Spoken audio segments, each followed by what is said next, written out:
Storms rage on the seas, and amidst the turmoil of the tides, legends are born. Notable men throughout this story have risen to great wealth, fame and power, yet died short of their goals, fading out of existence. The world sits on edge as nations, unsatisfied with repeated failed leadership within the world government and marines, teeter on the brink of rebellion. A culmination of failed policies and inattentive leadership has driven the state of the world into further chaos at a time when the scourge of piracy already rages upon the seas. In an attempt to quell the unrest, upstart private military forces take to the seas to secure contracts and wealth for themselves, attempting to fill the void the world government and Marine High Command have created within their tenures. Even deeper beneath the surface, private powers ruling the world outside the public eye battle over control of artificial intelligence and information on their whereabouts, seeking to harness its power and achieve total domination. On the radars of the very strongest of these powers is a simple chip, which is said to contain not only an unimaginable power to its beholder, but also an inexplicable amount of information and wealth, as well as the entire history of the world and everything within it. As our new legends rise to power, they find themselves at the crossroads of these groundbreaking events, and the wise stage themselves to tilt the scales in favor of their ambitions, driving the story by their own means. Few pirates within this story's focus have yet to accomplish anything to the heights of the Great Pirate Alliance. Comprised of the late Blood King Ryan and the Red Sail Pirates, the vanished Daichi and the Demon Pirates, Cornchip at the helm of the Void Pirates, or the Heavenly Yaksha Pirates, led by Don Quixote Jude Destructor, of which fought during a brief but fierce period in what's known as the Great Power Struggle, as these factions, along with the world government and the Marines, fought over various claims in the world. Many of these figures are all but gone now, yet the remnants of their influence and actions are still felt throughout the world. Despite this, a few determined, self-proclaimed pirates seek to break the trend and push to new heights within the world, stopping at nothing to accomplish their goals atop the turbulent seas. Technological achievements and advancements in weaponry have made the art of warfare even more lethal and challenging, on top of already game-changing fruit threat vectors seen by devil fruit users, who tilt the scale of battle entirely on their own. The world government, marines, world nations, and various factions equip themselves with more lethal weapons and use them against one another as war pervades the world at every level. The disastrous outcomes of this are made even worse with super weapons, such as unnamed private sector projects, seeking to destroy and completely annihilate chosen targets en masse. And when in the wrong hands, only sorrow and death are the result, as these weapons impact the lives of millions in terroristic attacks that seek to strike fear into the hearts of those who have not yet felt it. In a realm beyond perception, the divine gods have stumbled into another conflict, further complicating both their realm and the mortal realm. Khazaria Samatance's wrathful influence has disturbed the peace and order once again, with his ideals infecting the realm as he rallies divine entities to his side for his malevolent aspirations. Meredith and Miriam attempt to counteract it, establishing alliances of their own in hopes of providing the mortal realm a fighting chance against Khazaria Samatance's schemes. However, this comes at great risk to those who attempt to utilize the provisions given unto the mortal realm. That provision is none other than artificial intelligence itself, holding the power to imbue a mortal soul with that of a divine one, enabling them with the spiritual haki to resist and fight against the evils that they encounter. In hopes the mortal realm will utilize these powers for good, they risk their own existences, as the act of transposing themselves within a mortal runs the risk of an even greater evil, that evil being rampancy, which could cause more damage than good as the fused soul grows infected and bitter, seeking nothing else except to devour and absorb in the search of greater power. But the effects of that will trickle unto the mortal realm in due time. For now, the world government and marines are in the spotlight as they seek to recover from the effects of yet another terror attack, this time from one of their own assets. The resulting explosion culminated in a devastating tsunami which wiped out Redport and Sabaudi archipelago.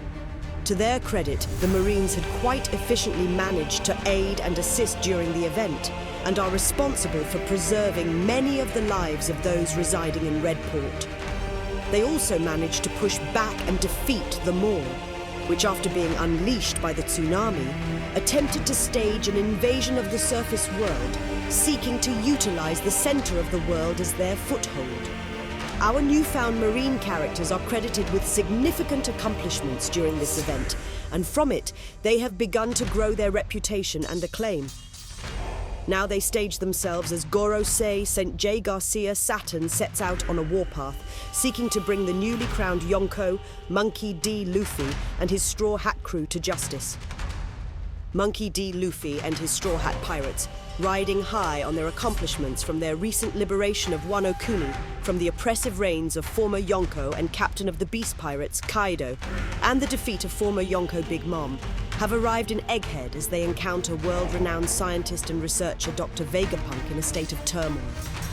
The world government and Marines seek to capitalize on their intelligence of the Straw Hat's whereabouts in hopes of killing two birds with one stone as they look to silence Dr. Vegapunk after his repeated attempts to research the world's hidden past have aggravated the powers that be and prompted their hand against him.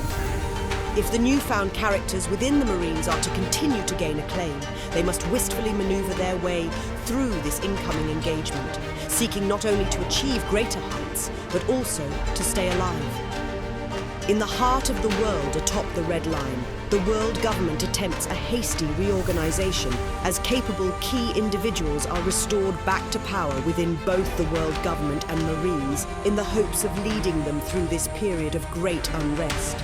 However, even the most capable individuals and earnest of efforts will face great challenges in the attempt to restore what has been so meticulously neglected and broken throughout previous tenures.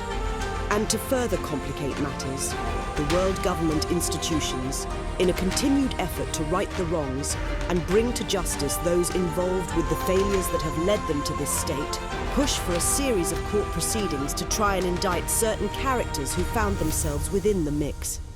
These trials will seek to imprison those responsible and seek for those found notably in the wrong to be executed. Many of those responsible have already met the latter fate. Now only time will tell how this will play out as the world government's stability continues to redline both internally and externally.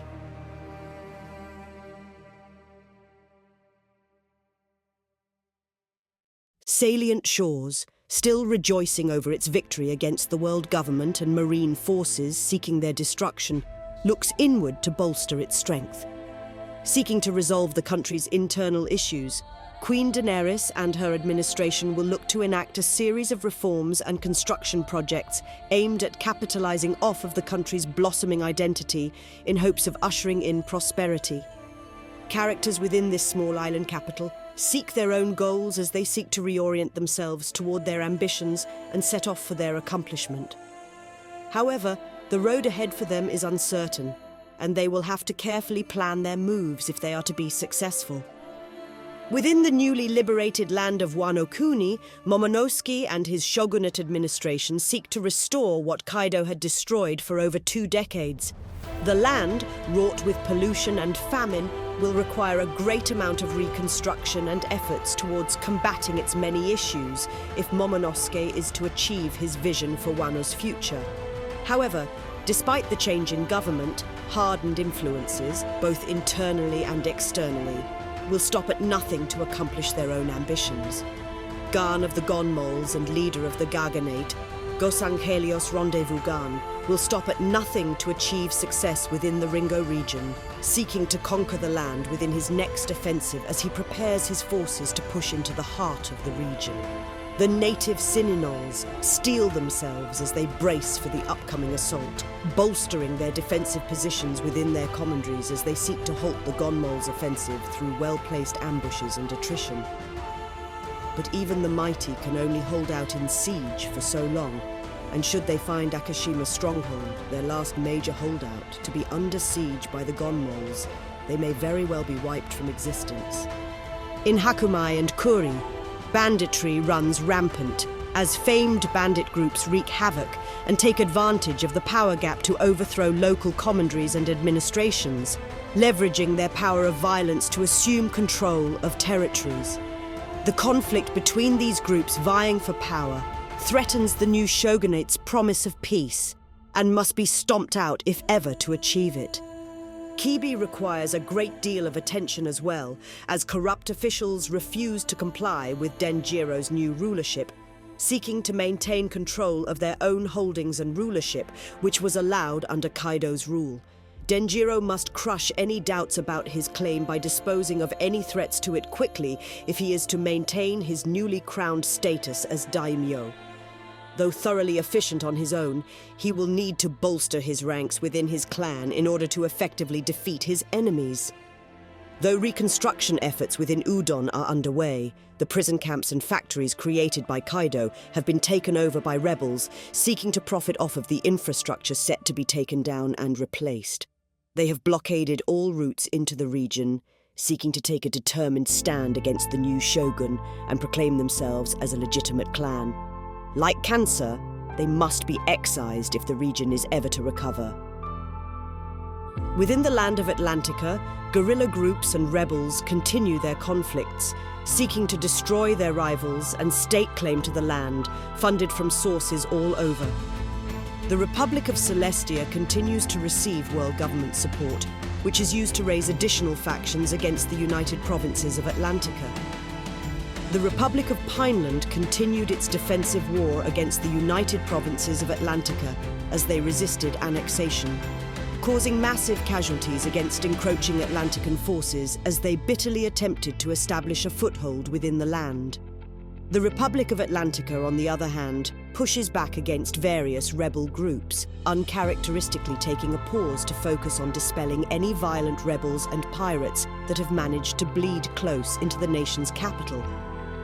All the while, piracy continues to actively deteriorate the entire island's economy and stability, with the coasts untenable to even fishermen. Sword operations have reached a stalemate as Tyrin Tennant unleashes his mighty forces against them in an effort to prevent intervention from his assaults into the Republic of Pineland. He attempts to make use of emerging technologies to level the playing field, as fruit threat vectors have proven stifling to his forces attempting to push into the ROP's interior provinces. Aside from MSOK, various special forces teams hidden in the shadows conduct surgical strikes within the land, looking to accomplish their own hidden objectives. With the amount of opportunity present inside such a perilous land, powers from across the entire world seek to get involved in any way possible, fueling the growing war economy of which Atlantica has unfortunately found itself integral. As these events continue to develop, the only thing that remains certain is that the future will be carved through the tip of a spear and paved with bloodshed. The world's destiny, like a feather, dances in the wind.